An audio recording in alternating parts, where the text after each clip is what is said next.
underdogs, welcome back to the kitchen with yours truly, Macho Mike, for another macho meal. And you know, one of my favorite snacks are nachos. And nachos are great because you can have either a little amount for just for yourself, or you can make a great big amount for a bunch of your friends. Perfect for the big event, or if it's just you chilling at home watching videos.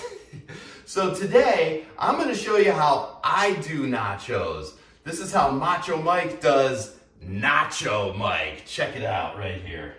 All right, first things first are your chips. It doesn't really matter what kind of chips you use, but I'm using Doritos.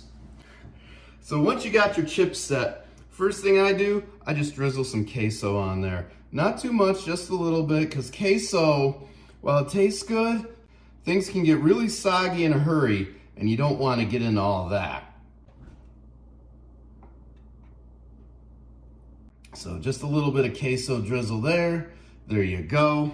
Then I add some cheese. I add Colby Jack cheese, so it's Monterey Jack and Colby. Then we add our black olives, like so. And then we add our diced tomatoes, or pico if you like.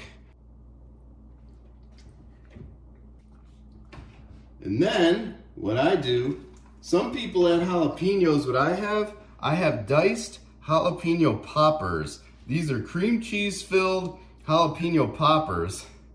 So I cut all those up and I add those.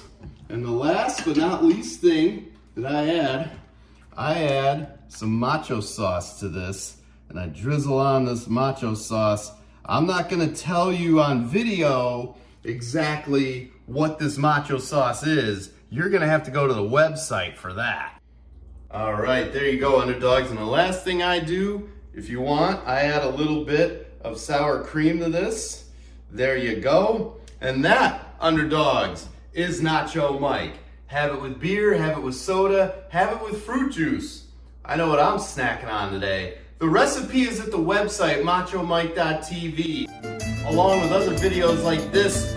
Check it out for yourself, and I'll see you again next time.